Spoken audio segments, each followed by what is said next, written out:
Good morning everyone, I am Jefferson T. Alicer and for today I'm going to discuss the information sheet number 4, the contemporary economic issues facing the Filipino entrepreneur.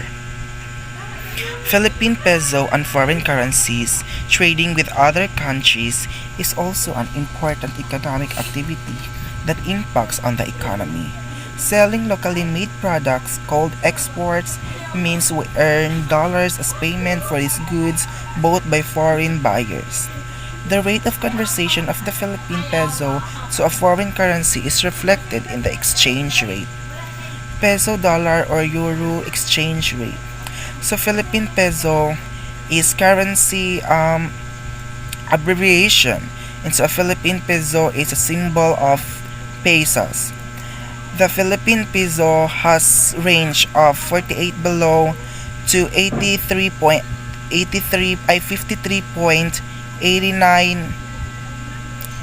in $1.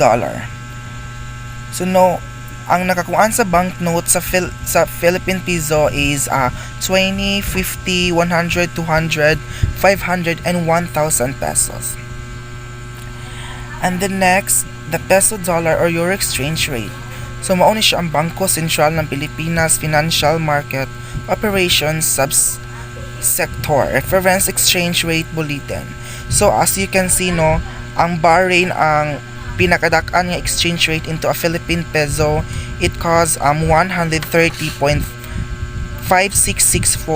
to be followed by United Kingdom 64.0018. And then third is the third is euro. The euro. It costs 58.0515. So mauna siya ang mga exchange rate sa mga unit sa mga places sa gawas into a Philippine peso equivalent. And the next, this table is the list of various currencies into which the Philippine peso is convertible. Labor migration and the overseas Filipino workers. Another distinct feature of Philippine labor is the growth of laborers, whom we call the OFWs or the overseas Filipino workers, primarily because of a high unemployment rate in the country. Currently at 6.4%, Filipino have started to find work in other countries. Good morning, everyone. My name is Asila Zanas, and I'll be discussing the distributions of overseas Filipino workers by sex and region. Scattered all over the world, overseas Filipino workers has been hailed as our modern-day heroes, contributing to the growth of an economy and sending millions of dollars to their families back home in the Philippines. Lack of jobs in their native lands and the low wage of whatever jobs are available are the main reasons why Filipinos, both male and females, are trying to find works in the other country.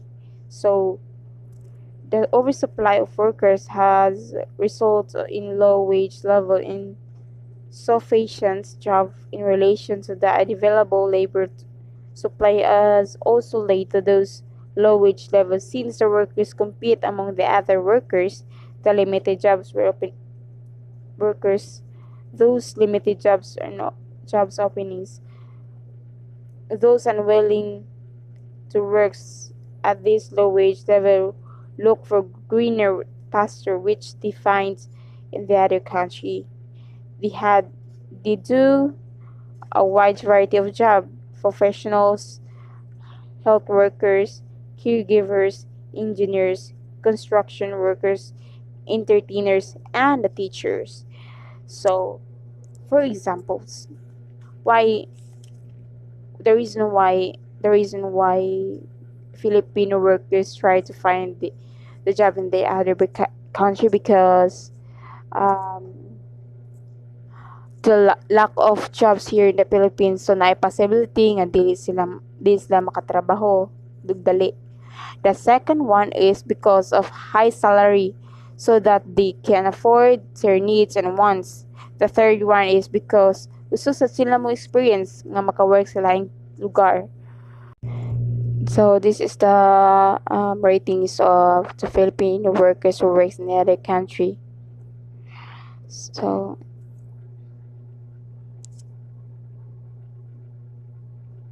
in the Philippines, we have National Capital Region, called the Administrative Region, Ilocos Regions, um, Cagayan Valley, Central Zone, Calabar Zone, Mimaropura, Bicol Region, Western Visayas, Central Visayas, Eastern Visayas, Zamboanga Peninsula, Northern Mindanao, Davao Region, Soxargen,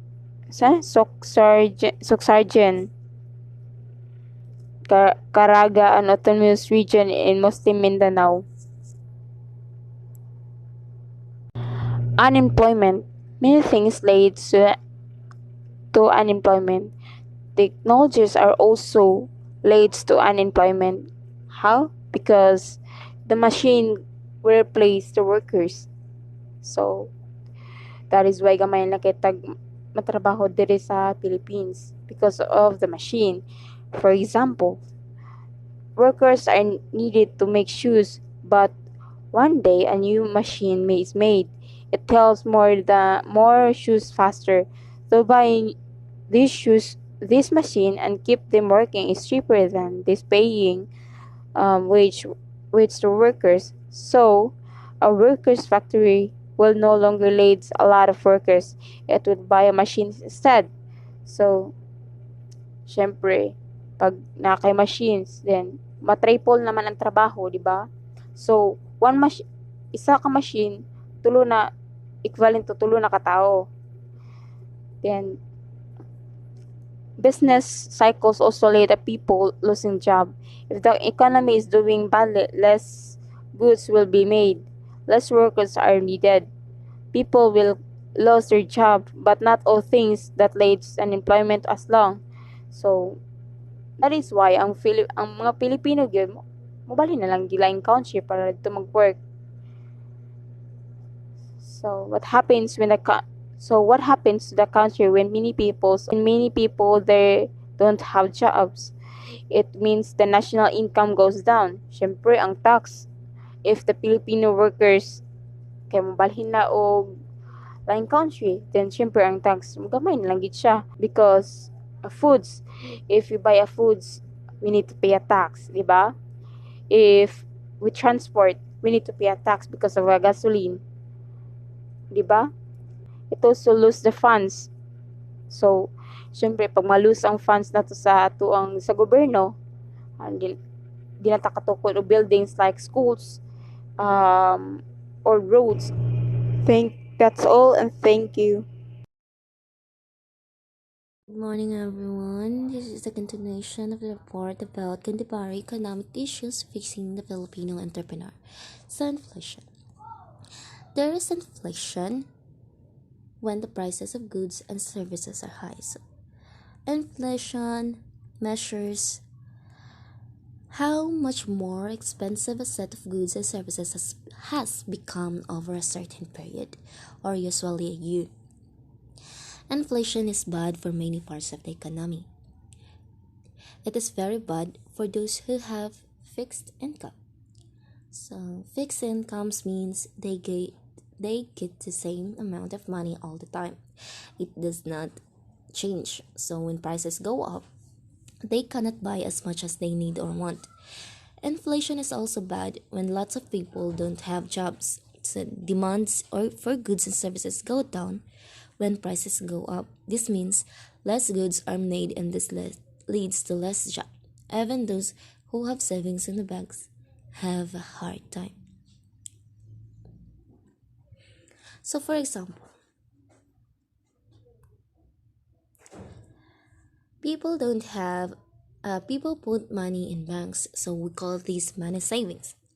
When you have savings, you can use it not only to buy goods, but also to pay money you already own. When you borrow money from the banks, you have to pay what you owe it plus interest. So to get people to borrow money from them, every bank tries to give a lower interest rate. But even if you have to pay a very low interest rate, you still have to pay more for the goods you buy if is inflation. This means you still spend a lot of your savings instead of using it to buy more things. You pay more for less goods because prices are higher. The value of your savings goes down. So, why is inflation hard to solve? This is because of the people act when prices are about to go up. So, for example, Anna loves to read books, so one day she finds out that the price of books will go up next. So, unsa man niyang buhaton so, di ba? When we know na namutaas ang presyo sa isa ka butang, mamalitagdagan para dili ta maapsan and makalasta sa presyo sa product. So, she might try to buy a lot of lot of books before the prices goes up. So, when prices going up, the first reaction of people is to buy more. So, kung makabalo ganito mo taas ang presyo, di ba tagan na natong palit para di ta maapsan sa pagdako sa presyo. They do this because they want to spend as much as they can before prices get even higher. So, when prices keep going up, people want to spend their money before its value becomes very low. But this is not good because people will save less money. So, ano siyang table sa Philippine inflation rate gikan sa 2000 to 2019. As you can see, nagkaubos. Gikan sa 25%, ningubos so 5%, nagkaubos hangtod sa 2025. So, taxes. Taxes is this. We pay taxes for the government to provide public goods and services that empower and enable individuals and institutions, for example, as school, business corporation, to pursue their dreams. So, one example of taxes is a public good is a farm. Access routes for farmers to transport their produce to the cities for the needed cash income. So another example is the public school. Public school system is to educate children of poor families out of poverty. On the other hand, an example of a public service is restoring peace and order in war-torn areas in Mindanao by the armed forces and police that all can resume normal life. So, another example of public service is the regulation of business permits by the City Hall to prevent industrial overcrowding, which can dampen the incentive to do business. In other words, we pay taxes for the government to provide a better place where we can exercise our freedom securely, fairly, and progressively. But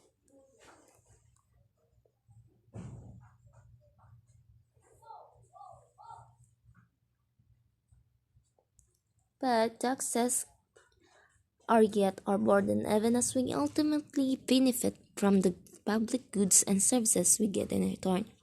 Taxes can dampen the incentive to do business for the benefit of society as they can eat up profits. So, magbayad na lang taxes ani.